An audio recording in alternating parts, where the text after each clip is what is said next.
Polytunnels are very useful growing spaces, especially in a climate like we have here in Ireland, but they're also expensive and don't last forever. I'm currently growing vegetables in 2 larger polytunnels that are relatively new, and in a 3rd older polytunnel with a smaller profile. The large sheet of polythene plastic on the older polytunnel is in rough shape, with quite a few holes, scratches and tears that have been made over the years, most of which are small enough to ignore.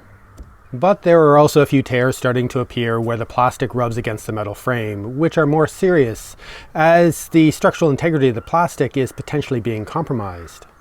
And in a recent storm, the plastic at one of the end frames was torn quite badly when the wind blew a large panel against the polytunnel. Now I need to decide if I'm going to try to repair this gash and the other tears to try to secure the plastic for a while longer, even perhaps a few more seasons, or if it is finally time to completely replace the plastic on this polytunnel.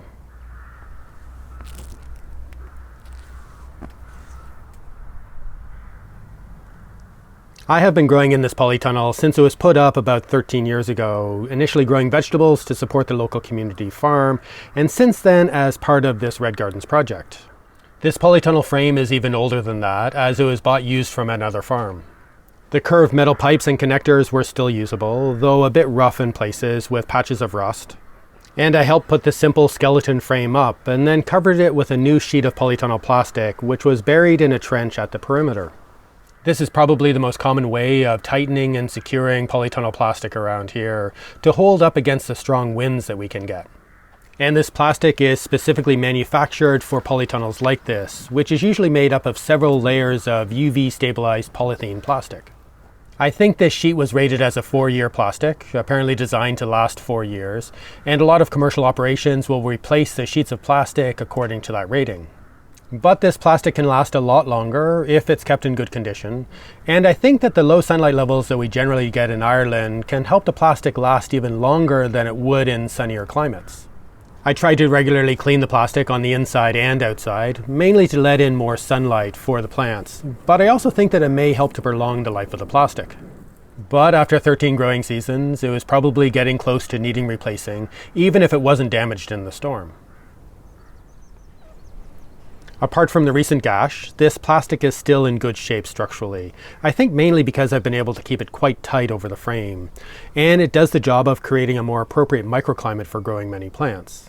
But it does have quite a few smaller holes, tears and cuts, and different types of damage, which increases the amount of ventilation, which isn't necessarily good for the crops at the colder times of the year.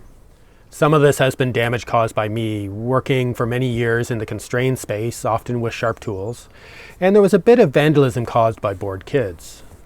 Rats have also chewed holes in a few places to try to get into the polytunnel, and in one location a dog or fox ripped a larger hole so that they could get in to try to find the rat.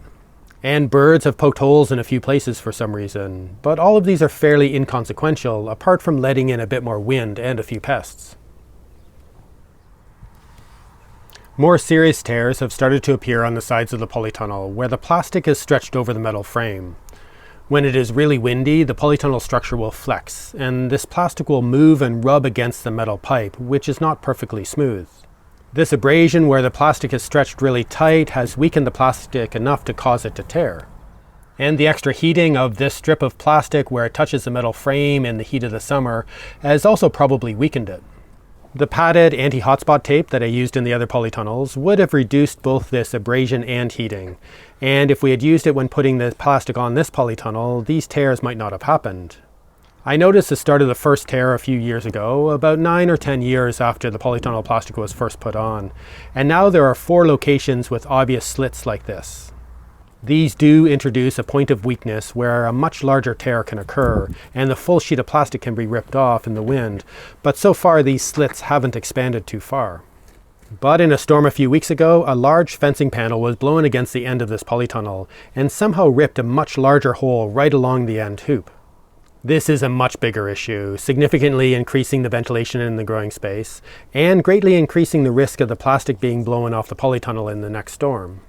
Thankfully, because of the way the plastic sheet was stretched over this metal frame, there is not a huge amount of tension at this point, but I do need to either repair it or replace the whole sheet of plastic. I have repaired some of the holes in the past. This involves cleaning the plastic and covering the holes or tears with a special transparent polytunnel tape on the inside and outside.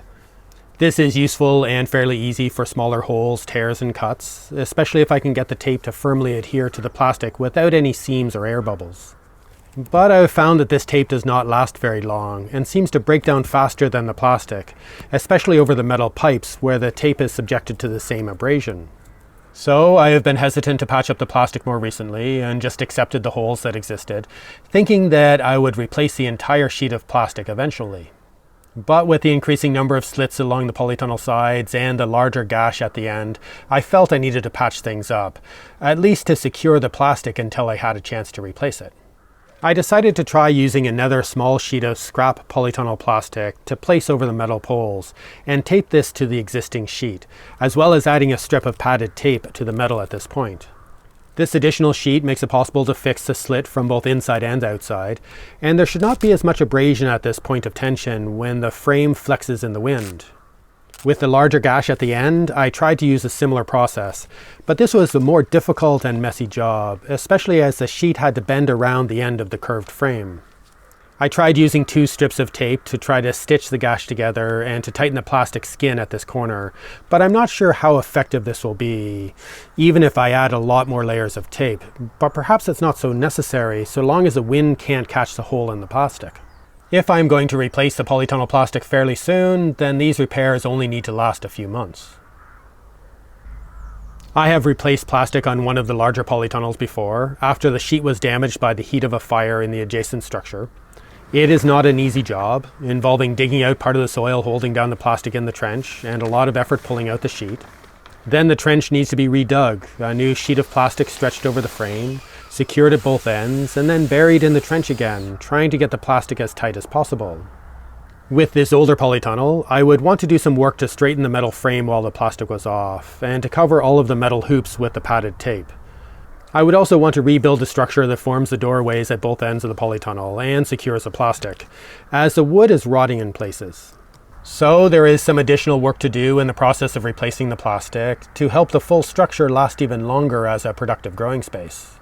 From a workload or timing perspective, it makes a certain amount of sense to do this work in the winter before I start getting really busy in the spring, and while the polytunnel is still mostly empty of plants.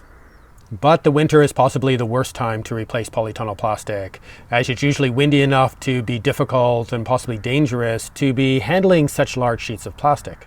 And the soil is wet, sticky, and heavy, making the job of digging and then burying the plastic a lot harder. I also think it is generally better to put plastic on when the weather is a lot warmer, so the plastic will only get tighter as it shrinks a bit in the cold weather when the winds are stronger, and tighter plastic makes the whole structure stronger up to a point. I am hesitant to replace something that is still basically functional, assuming that the repairs that I made will hold up. And I'm also not rushing into replacing it because of the amount of work that it will take, as there's always other things that seem more important or more interesting to focus on in the gardens. I also have this idea that the longer I can keep this piece of plastic going, the less environmental and financial costs there will be, or the same cost will be spread over more years of production. This is true, of course, but in ways not such an important factor, assuming that I continue to actually use this polytunnel to grow lots of vegetables for many years. It would cost between €400 and €700 to buy a replacement sheet of plastic for this polytunnel, depending on the supplier and the quality that I selected. There would probably be the equivalent of about 200 kilograms of CO2 emissions released in the production of a piece of plastic of this size, and potentially a similar amount of CO2 emissions would be released if this plastic was incinerated at the end of its use. These environmental and financial costs are significant as a once-off, but compared to the amount of vegetables I could produce in a space over the lifetime of the new plastic cover, it isn't a lot. So, assuming that I can afford the upfront cost, it is the work that it will take to replace this plastic that is probably the key issue. And then finding something useful to do with the old sheet and somewhere to store it until then, if I don't want to send it off for recycling right away. But I have to remember that the main concern is the risk of the sheet failing and the damage that could be done to the frame, the crops, and the surrounding landscape if a big section of the plastic was torn off by the wind. If the plastic failed at a bad time of the year in the middle of a storm, this could potentially lead to a significant loss of crops and potentially set back the whole season, with the added issue of needing to replace the plastic when I might not be prepared. The other factor to consider is inflation, with the cost of a new sheet of plastic seeming to go up every year. And with so many problematic issues in the world, is it safe to assume that I will be able to buy a replacement sheet of plastic whenever I need it in the next few years? I've already done the main repairs to the plastic, which should sort things out for now, and I will keep an eye on them. But I think I will also buy a replacement sheet of plastic for this polytunnel soon and store it somewhere safely so that it is there when I need it, either for a planned task in the future or in an emergency. And then over the next few months, I want to start to clear and prepare the space around the polytunnel to make it easier to dig out the old sheet. I also need to be mindful of what I plant in the outside beds beside the polytunnel so that there is room to work and to reduce disruption when everything has to be dug out. Depending on how the repairs hold, I think I will replace this plastic sometime this summer, and I plan to have all the materials on hand and everything prepared before then. And then to wait for a nice summer day when there is very little wind and the soil is not too wet, sticky or heavy, or too dry and hard so that it is easier to dig out.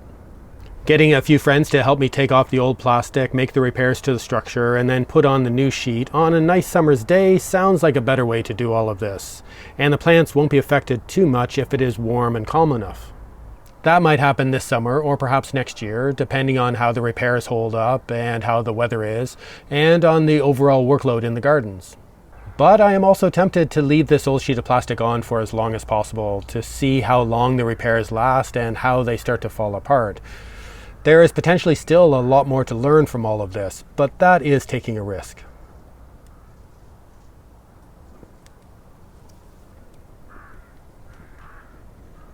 One of the things that I really like about this Red Gardens project is that I have a good excuse to simply let things fail in a way that I wouldn't be comfortable doing if I was just growing for myself, or especially if I was a commercial grower.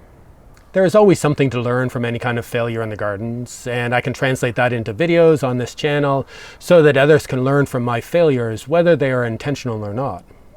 All of these explorations and failures of this Red Gardens project are essentially paid for by this YouTube channel and those wonderful people who support this project financially. If you are interested and able to join them, please check out the links to my Patreon and PayPal account in the video description. But most importantly, thank you for watching.